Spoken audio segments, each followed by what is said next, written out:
Dengarkan tuntutan yang disampaikan JPU. Pada intinya JPU menuntut 12 bulan dipotong masa tahanan dan masa rehabilitasi. Nah, tuntutan jaksa itu sebenarnya jauh daripada harapan kita. Harapan kita Amar menjalankan yang pertama bebas secara hukum, dan yang kedua Amar menjalankan rehabilitasi. Tapi nyatanya jaksa menuntut demikian, menuntut untuk 12 bulan. Jadi ya kita nggak bisa berkata apa-apa. Kita tadi juga sudah melakukan pembelaan. Tadi juga kita udah jelaskan di pembelaan kita alasan-alasan kenapa kita menuntut untuk bebas. Tapi kalian semua dengar sendiri, kita semua tadi dengar sendiri bahwasanya jaksa penuntut umum memotong pembicaraan saya secara tidak langsung, melarang saya lebih jauh membahas masalah detail-detail permasalahan, alasan kenapa kita meminta bebas. Nah, untuk detail alasan mungkin dijelaskan oleh rekan saya, Pak Agung. Ya, jadi alasan kita tadi menuntut untuk meminta bebas, tentu media bertanya kan, menyesali perbuatan, kenapa minta bebas? Nah, bebasnya itu karena kita melihat bahwa dalam dakwaan Amar Zoni dituduh bersama-sama dengan Mustaqim. Semua sudah tahu, Mustaqim yang membelikan dan barang bukti masih ada pada Mustaqim, berarti bersama-sama. Harusnya ada pasal 55 ayat 1 ke 1 KUHP. Tentang apa, Pak? Tentang penyertaan. Jadi melakukan kejahatan secara bersama-sama. Kalau tidak berarti harus dilakukan sendiri. Padahal uraiannya kan bersama-sama. Jadi ketidaksinkronan dakwaan dengan uraian dakwaan ini yang membuat kita meminta bebas dengan alasan dakwaan cacat yuridis.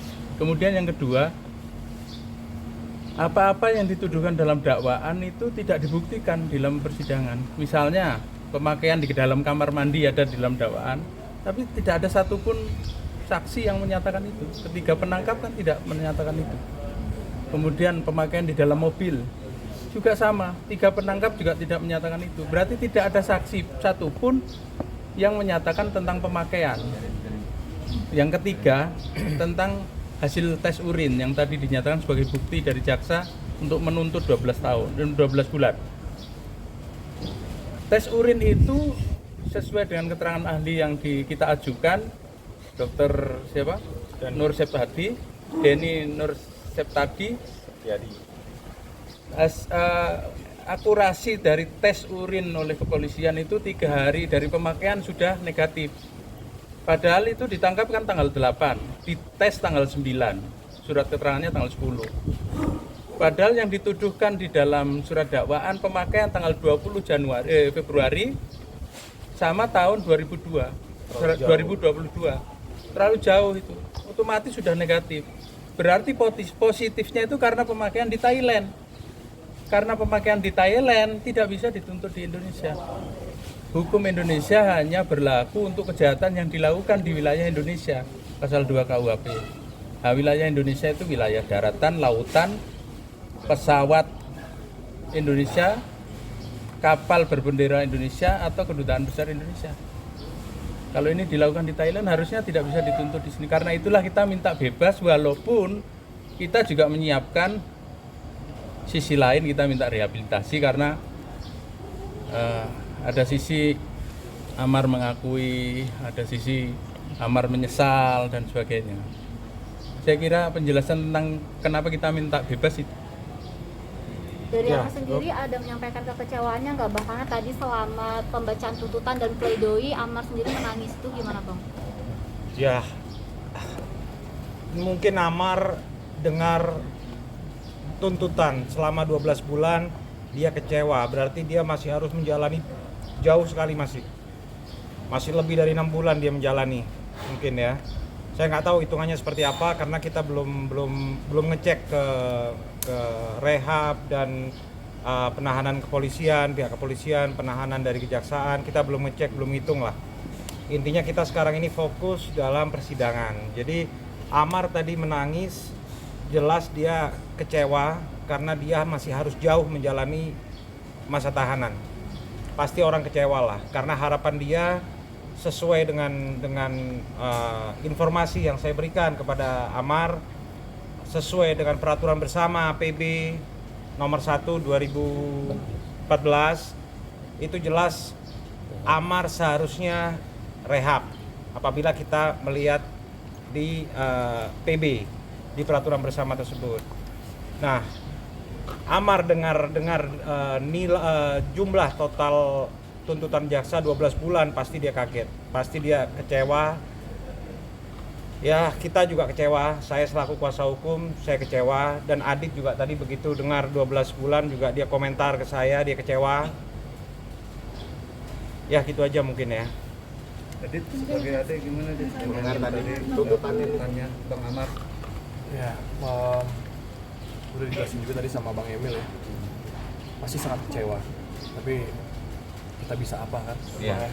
Itu udah haknya mereka untuk menuntut jaksa ya, dan ini belum final juga, dan kita berharap sama hakim untuk benar-benar adil terhadap tuntutan ini gitu. Karena yang saya lihat potensi Bang Amar besar banget. Bang Amar punya keluarga, mau sampai kapan lagi ditahan gitu loh. Kasihan anak istrinya nungguin gitu sih. Tadi dalam persidangan juga dipeluk. Iya. Sempat Iya. ngobrolin apa mungkin ada bisikan. Aduh. Biasa di penasihat eh, hukum sudah berusaha untuk membacakan semuanya, tapi belum. Terus Iya. Tadi dipeluk itu udah benar-benar Bapak kecewa banget ya. Mungkin dia melepas emosinya dengan cara memeluk saya. Dan seharusnya tadi Bang Emil juga dapat kesempatan untuk bicara, tapi tiba-tiba dipotong gitu aja. Itu kan jadi kayak gimana ya? Saya kecewa sekali lah seperti itu gitu. Dan mudah-mudahan kita berdoa, kita berharap semoga Pak Hakim bisa menjalankan tugas dengan baik, dengan adil, dan memutus Bang Amar seringan-ringannya, Bang ya. betul. Soalnya di sini kita mempertaruhkan banyak nyawa gitu loh, ada anak istrinya gitu loh. Itu sih. Bang, tadi selama mungkin menghadiri sidang hari ini, mungkin ada pesan sendiri nggak dari Kak Iris Bella untuk Bang Amar mungkin yang disampaikan ke Abang? Iya, Kak Ibel selalu telepon, selalu nanya gimana apa namanya persidangannya, apa didoakan juga. tuntutannya, didoakan terus gitu kan. Jadi mungkin yang saya sampaikan nanti sebentar lagi sama Kak Ibel mungkin tidak enak juga buat Kak Ibel. Gitu. Kabar Apalagi- buruk lah. Iya, apalagi Bapak lagi sakit juga nggak enak Ya, juga iya, buat benar. Bapak.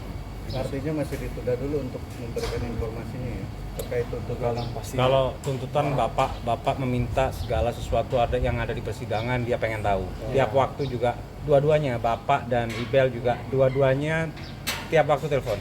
Iya, betul. Ini pasti ntar habis sholat Jumat, dia WA atau dia telepon pasti, baik Bapak ataupun Ibel. Iya. Kak Ibel juga nitipin baju ya katanya ke Kemarin itu ya. Kemarin ya, yang baju hitam itu yang lagi dipakai di persidangan sekarang itu baju dari Kak Ibel. Baju Bang Amar tapi disiapin sama Kak Ibel. Juga apalagi tuh misalnya si Ibel kita sampai saat ini masih di hukuman Amar selama 6 bulan lagi depan. Apa yang paling memberatkan dari Ibel terhadap Amar? Oh, pastilah anak-anak ya. Anak-anak kan juga butuh seorang figur, seorang ayah gitu loh. Dan yang kemarin juga pernah saya bilang bahwa Kak Ibel alhamdulillah menyibukkan diri dia dengan hal-hal yang positif, dan itu bagus. Ya, sekarang yang Kak Ibel bisa adalah berharap, berdoa semoga Bang Amar bisa cepat kembali lagi ke rumah gitu. Ibel kan lebih fokus di tangga dan anak-anak. Nah, ada nggak indikasi melihat kalau Ibel lebih fokus di anak daripada kirim si Amar ini? Itu kewajiban sih Bang Amar di dalam atau tidak itu udah kewajiban seorang ibu. Jadi saya yakin ibu itu tanpa pamrih lah, maksudnya bukan yang nggak mau mikirin Bang Amar, tapi kan yang mikirin Bang Amar kan juga ada saya, ada ini kan kasihan juga kalau Kak Ibel mikirin semuanya gitu ya Bang ya. Jadi saya udah bagi tugas sama Kak Ibel, udah Kak Ibel fokus ngurusin anak, biar saya ngurusin Bang Amar gitu sih.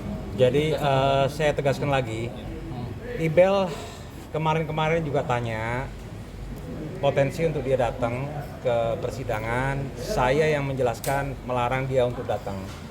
kita semua tahu sidang itu tidak jelas jam berapa.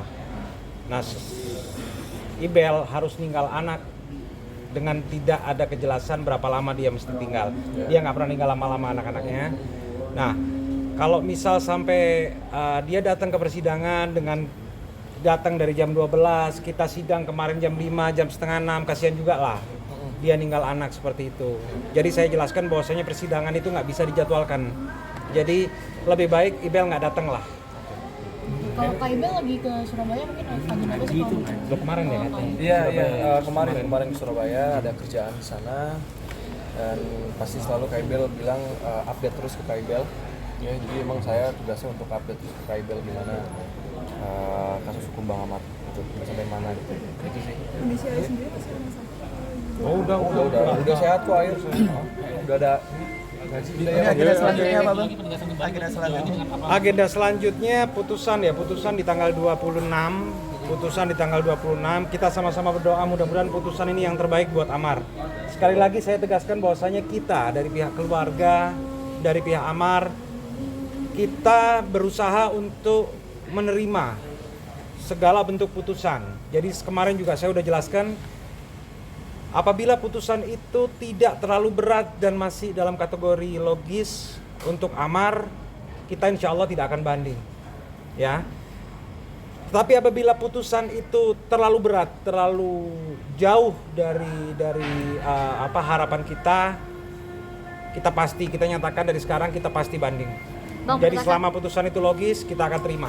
Penegasan saja Bang, berarti untuk sidang putusan nanti Kak Ibel juga akan diimbau untuk nggak hadir gitu Bang? Kemungkinan seperti itu ya, ya cuman cobalah ntar saya coba tanya dengan pihak-pihak apakah jadwal ini bakal on time atau molor, kita nggak tahu.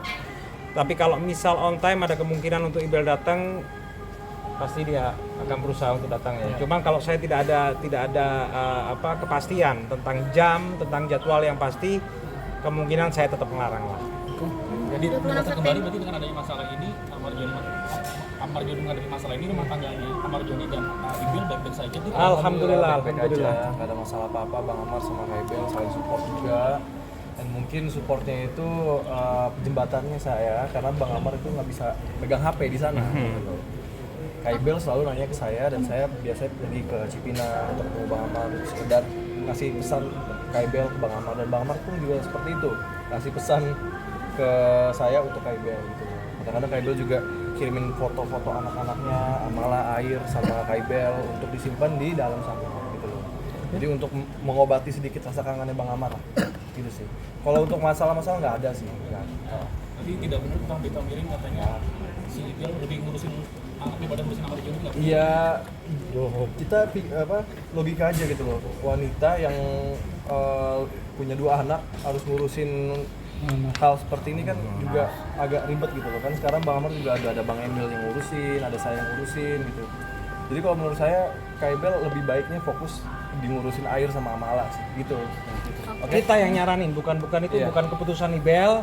Iya. Ibel tetap pengennya ke sini, tapi kita yang nyaranin, kita yang maksa, kita yang menyarankan Iya, betul. untuk Ibel Iya, nggak datang di sini. betul.